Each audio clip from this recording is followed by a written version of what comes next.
Good afternoon, everyone, and welcome to today's Food for Thought seminar.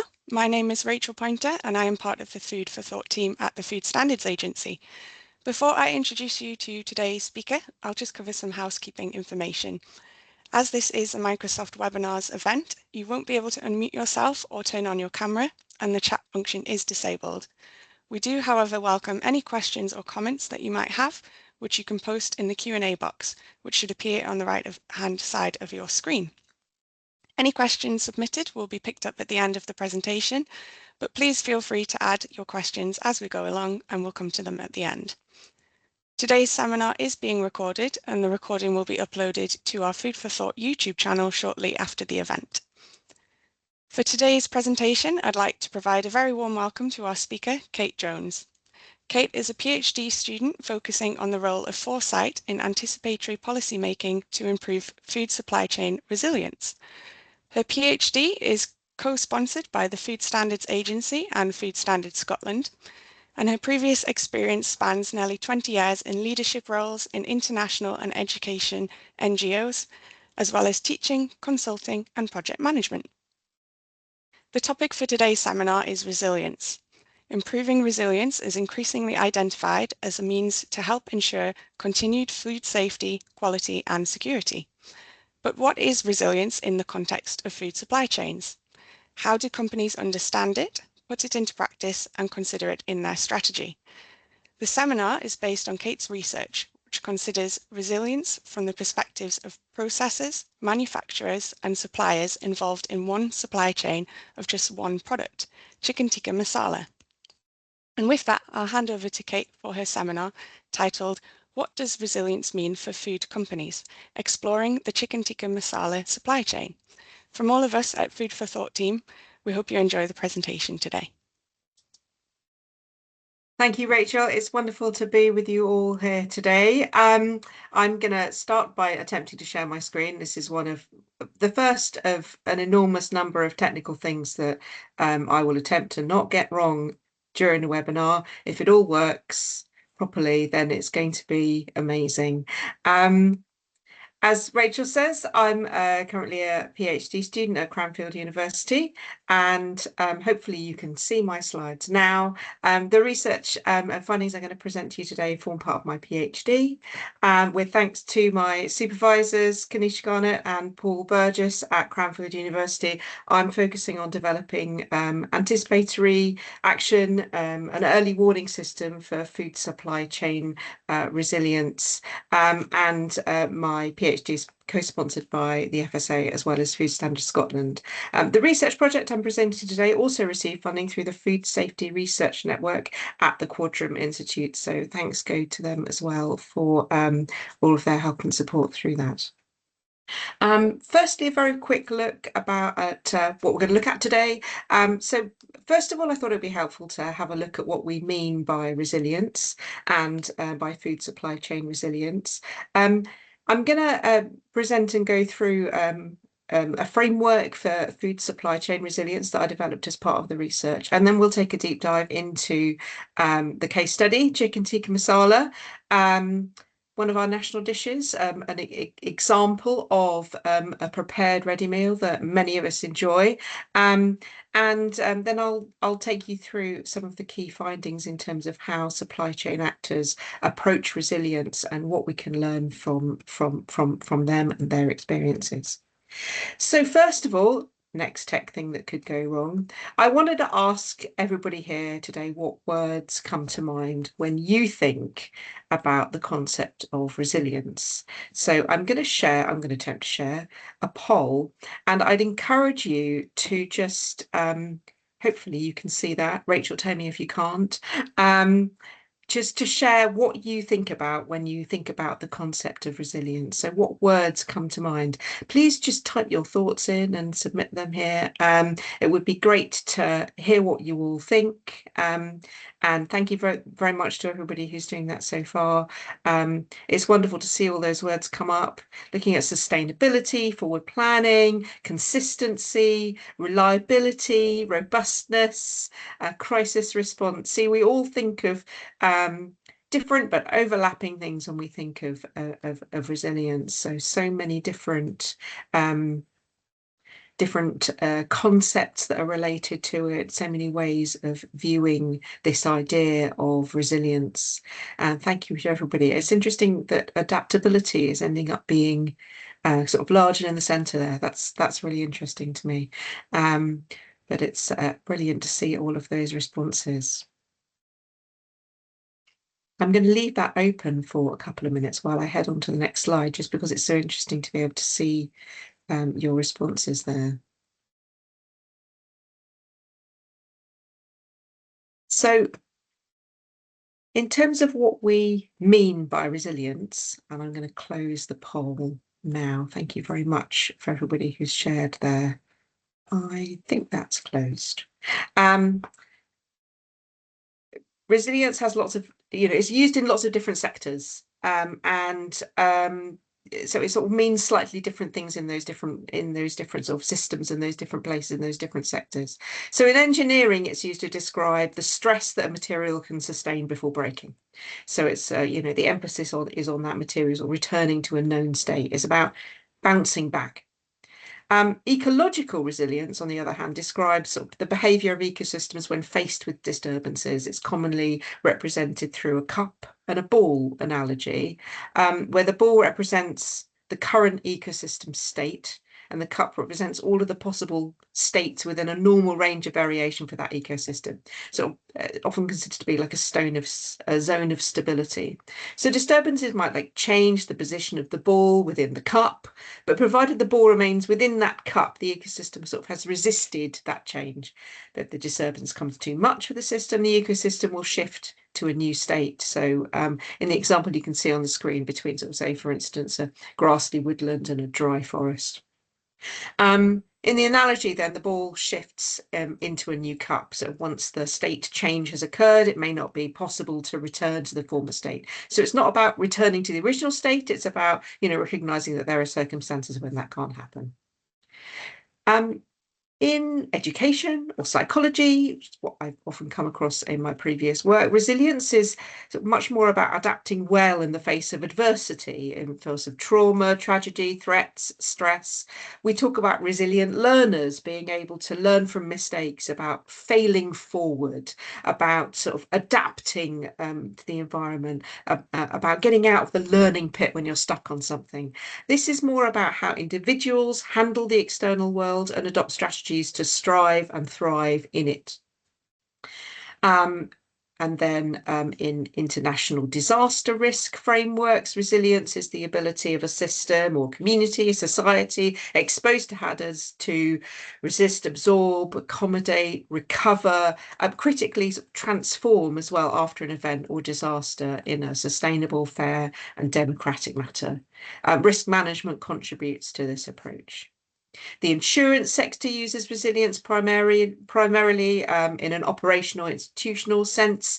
A resilient insurer is one that can encounter, mitigate, recover, learn from the impact of a broad range of events that have the potential to disrupt business. It assumes that disruptions will occur and the insurers will need to consider their tolerance for such disruptions. Food system resilience is the capacity over time of a food system and its units to provide sufficient, appropriate, accessible food to all in the face of various, perhaps even unforeseen disturbances. The goal is food security in its widest sense rather than at the scale of a business or a community, and it aims to maximise the functional goal of food security over time, despite disturbances. But it doesn't necessarily require the assumption of a single, optimal, indefinitely sustainable, steady state. Rather, it's about long-term continuous action and learning cycles that iteratively build resilience over time. So it's not about a fixed state, it's about something that builds over time.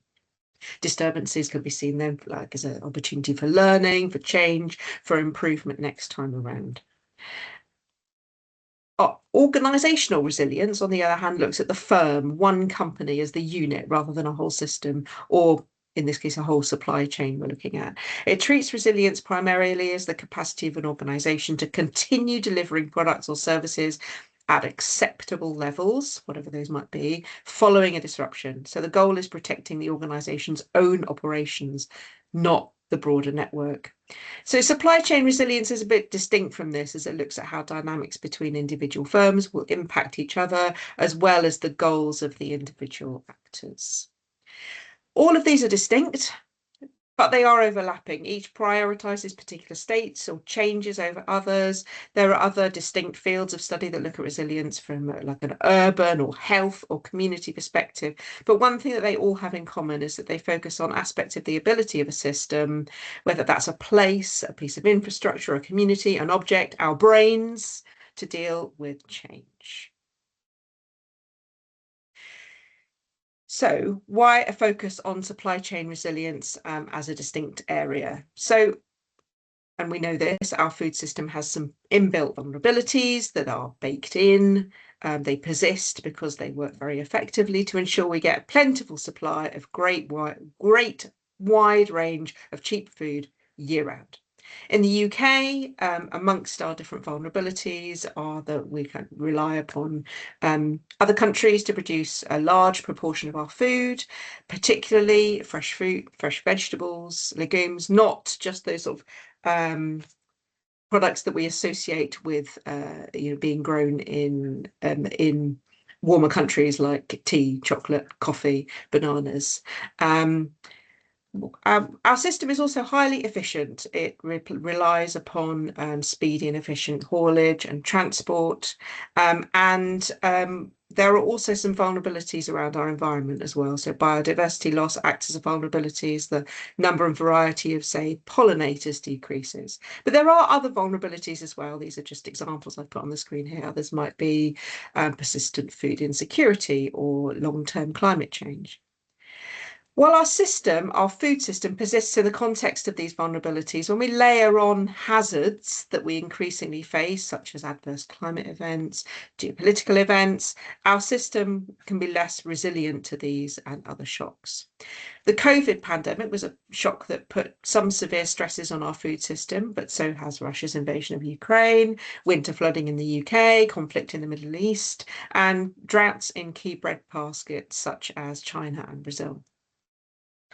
And these disruptions can then have a range of negative impacts on our food system. For instance, safety, quality, price, food security, and then public health. Resilience does link to some other concepts that we come across a lot in food systems thinking. So resilience and sustainability do overlap with one another. One key difference is that sustainability is about focusing on the needs of the present without compromising the ability to meet future needs, which is not an explicit component of resilience. We could point to resilience, for instance, as simply being the counterpoint to vulnerability.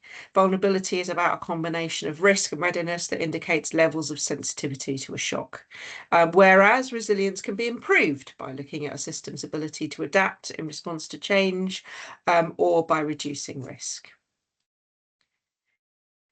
Is resilience, in fact, about food security. In its widest sense, this is about food that meets people's needs.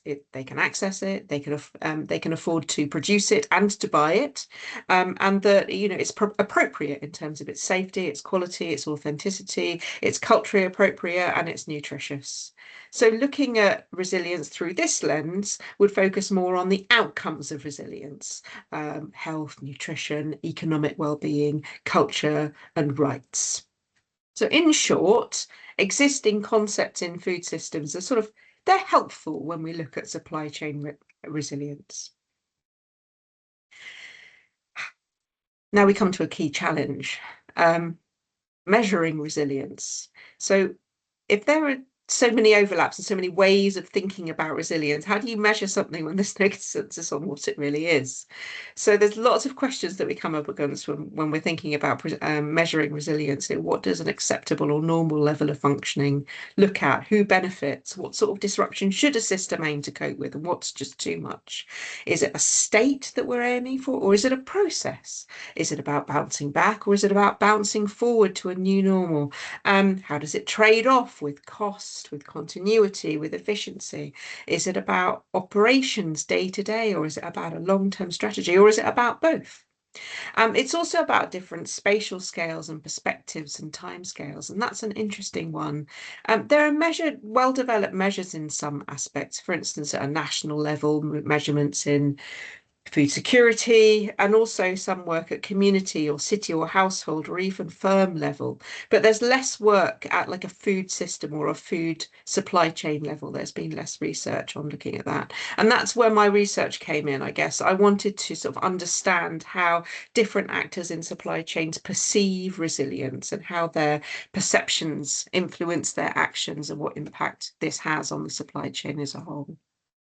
So what I've tried to do is analyse the existing literature in this space to develop a set of guiding principles that help inform my work. My assumptions are that resilience is something we want to aim for, that requires engagement and action. It's related to sustainability, in that a resilient system can't be resilient unless it can also be resilient into the future. Another aspect is that our own perceptions, our attitudes to risk, our perception of timescales, our knowledge and our understanding about how risk can cascade, concepts such as power and agency in food systems all influence how we approach this idea of resilience. So we might consider that the aim of food supply chain resilience could be operating as normal through a disruption, so sort of being robust, as it were. Recovery, so getting back to normal after a disruption. Or we could imagine it as being sort of reorientation, the need to shift to a new normal as the external environment changes around us. So I guess what I'd like to ask you is, what do you think it's more about? Is it more about the robustness? Is it more about recovery? Or is it more about reorientation? What I'm going to try and do now is, oh, wait a sec, I'm going to try and share a new poll. This is the next point of tech interest. So launch now. So hopefully, again, you should see a poll appear on your screen, and you can decide, you can rank these from most important to least important. We'll see what everybody thinks. So whether you think that it's more about robustness, more about recovery, or more about reorientation, you can move those three different answers up and down, and then we can see what everybody thinks resilience is more or less about. And if I press view results, maybe we can see it moving. Maybe. Again, thumbs up. Anybody can see some bars? Yes, hooray. Great. So it's really interesting to get all of those responses about what you think supply chain resilience, food supply chain resilience is really more or less about, how you've sort of ranked those three different elements. Thank you very much, everybody who's done that. As I move on to the next slide, I am going to just leave that up for a minute because it's so interesting to get your feedback on that. So if we then consider that resilience is the capacities and capacity of a food supply chain is to support those three, more or less, robustness, recovery, and reorientation, and that resilient food supply chains contribute towards food security, then we know that environmental disruption can pose a risk to to food supply chain resilience, whether that the external operating environment or the natural environment. Then what I've found is that there is, I'm going to close that now, there is a gap in terms of the research around, in that most of the existing research tends to focus on global scale production of arable crops. So it's got a focus on scale, it's got a focus of, like, in terms of where in the food system it's located, in terms of actual agricultural production, and then arable crops. And there is a lack of sort of practical guidance for supply chain actors, and limited literature focusing on small and medium-sized enterprises, SMEs, and multiple layers of supply chains. So I was working to try and address some of those gaps by focusing on the supply chain of a complex composite product manufactured by an SME. So really looking at the what's often termed the missing middle of the supply chain in terms of the processing, manufacture, logistics of a complex product that many of us enjoy. So very quickly, I had a look at the literature to develop a framework for supply chain resilience, which we'll have a look at in a little while, and used that to look at the case study, chicken tikka masala. I worked with suppliers, supply chain actors to do a survey, some interviews, and an online workshop where we looked at mapping the supply chain and some plausible future scenarios for the supply chain in terms of looking at what disruption could occur in the future. We'll have a look at that later. And then used all of that data to kind of to analyze it, to sort of see what people thought, felt, and what they were experiencing, to learn and to reveal some insights about how resilience is perceived and about what drives decision about in the supply chain, how some of those dynamics between companies function to support resilience.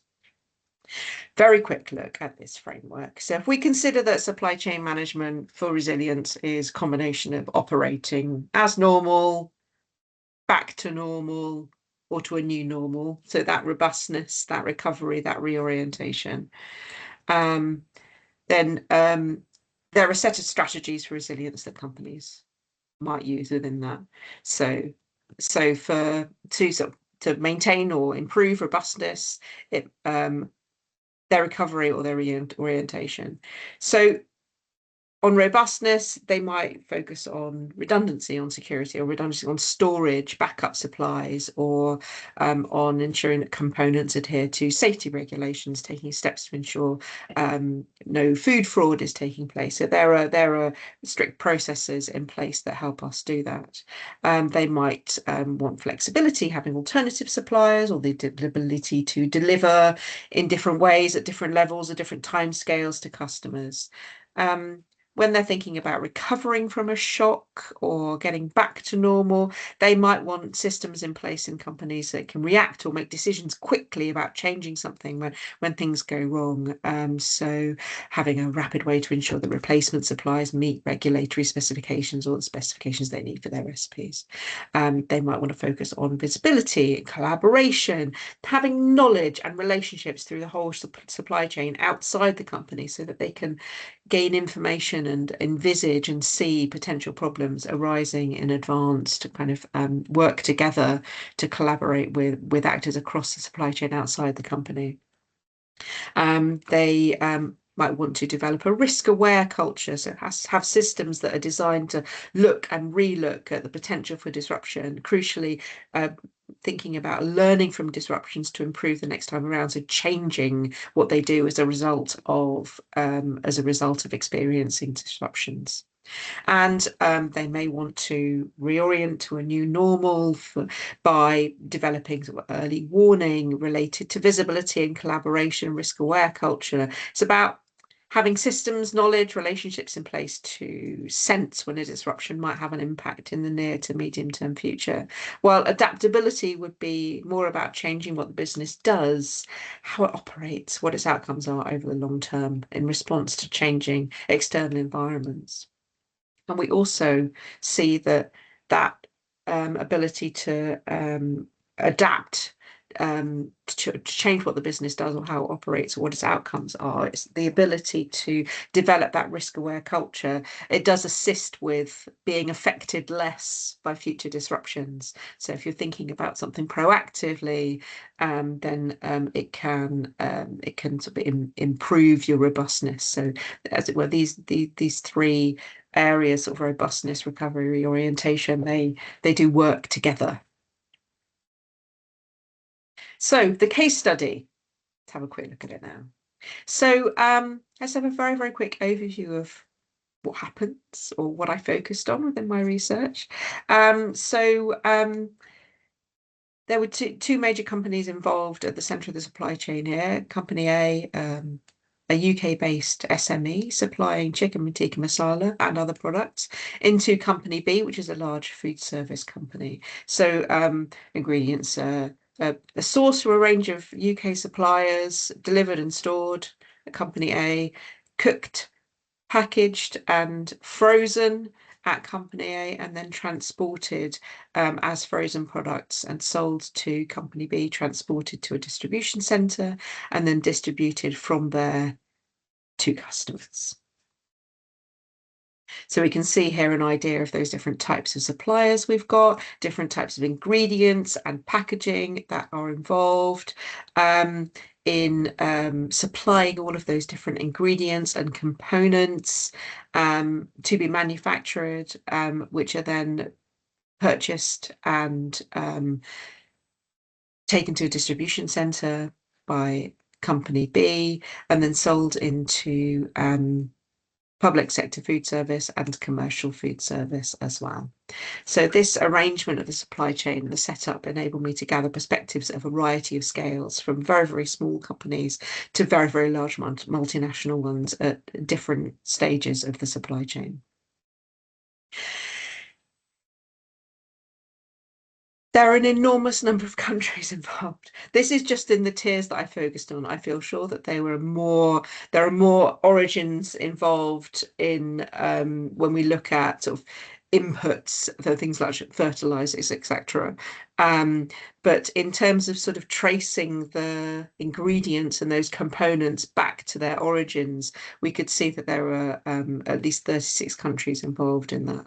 I was surprised as well. It's from all over the world. It just goes to show what an integrated global supply chain we've got here, just with one product at the end of it, which is absolutely fascinating to me. I'm going to now take you through some of the key findings in the that came up through the research.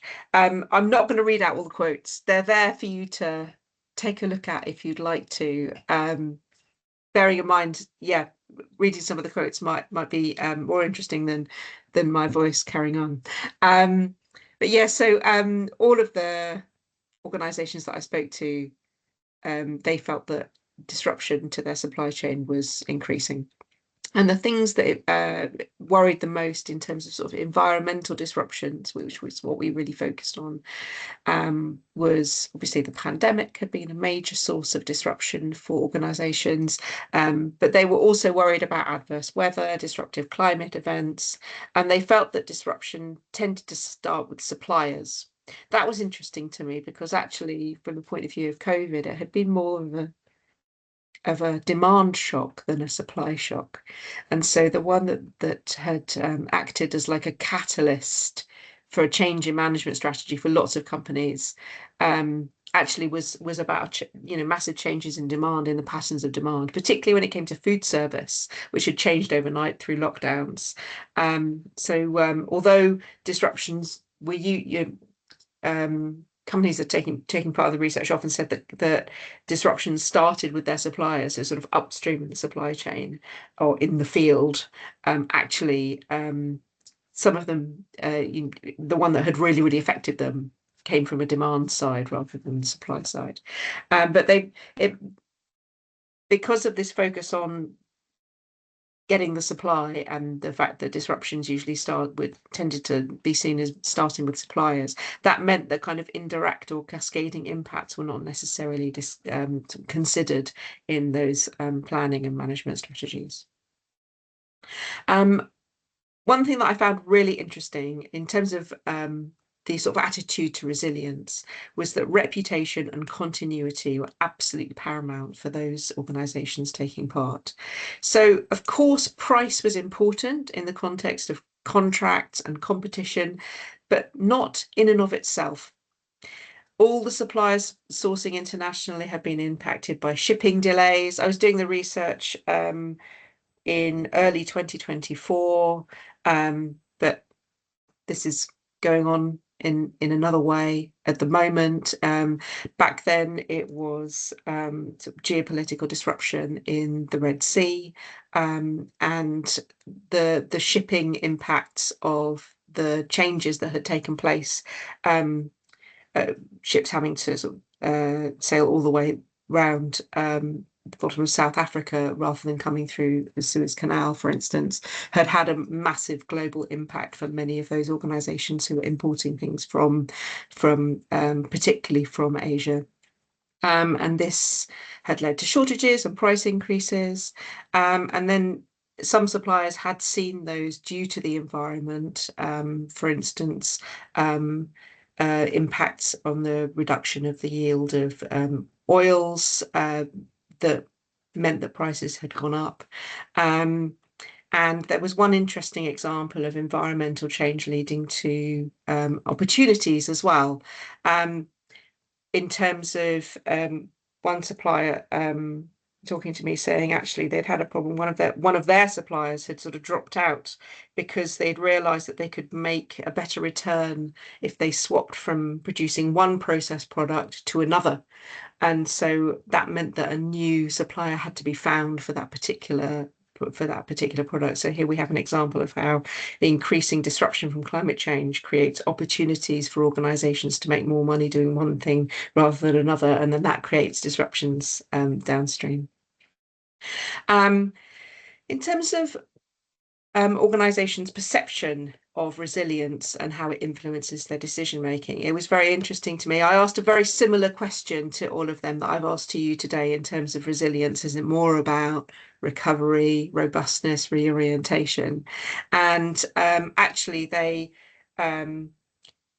what they said is that it was slightly more about robustness and slightly less about reorientation. But the research process and just taking part and engaging with the interview, the survey, the workshop, also some of them said it provided them with an opportunity to sort of reflect on whether this was the whole picture and what it really meant for their operations. So being able to take part in the research had sort of provided this moment of reflection for them as well, for them to think about the future for their own organisations.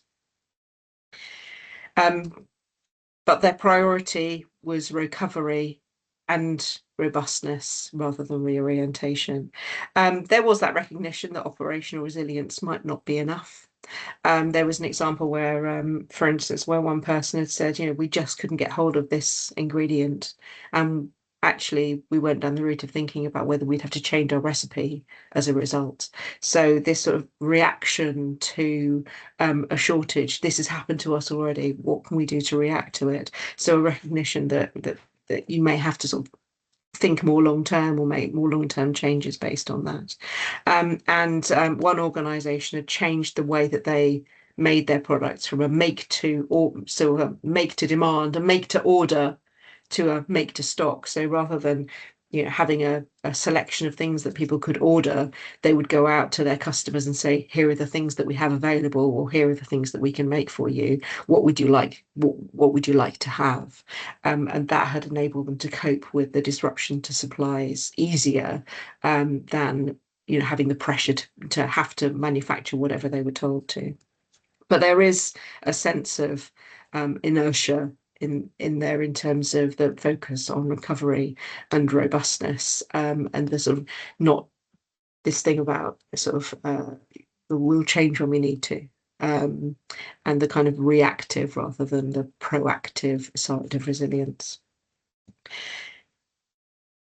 We looked a little bit at that in the workshop, and in particular discussed for plausible future scenarios for chicken tikka masala in the future, and looking at those over different timescales. And I wrote a narrative for each of those based on the feedback and the viewpoints that had been provided in the interviews. And groups discussed sort of how these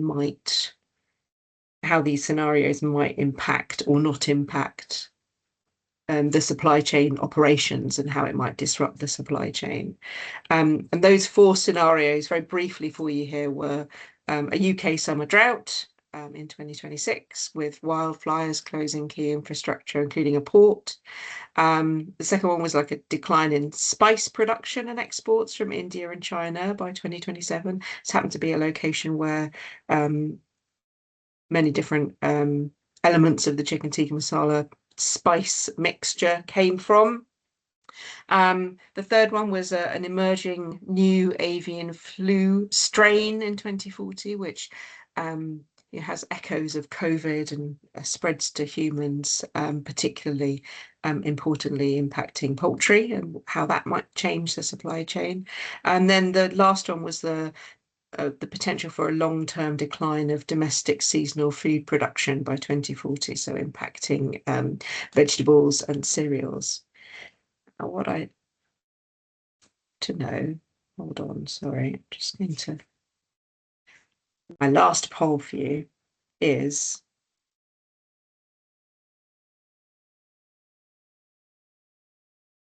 to have a look at which of these scenarios you think might have the most significant impact on the supply chain. I'm going to share that, and this is just a multiple choice. So you can tell me which scenario did stakeholders think might have the most significant impact on the chicken tikka supply chain. So I'll give it a few seconds for you to have a think about that, and then let's see the view that comes out.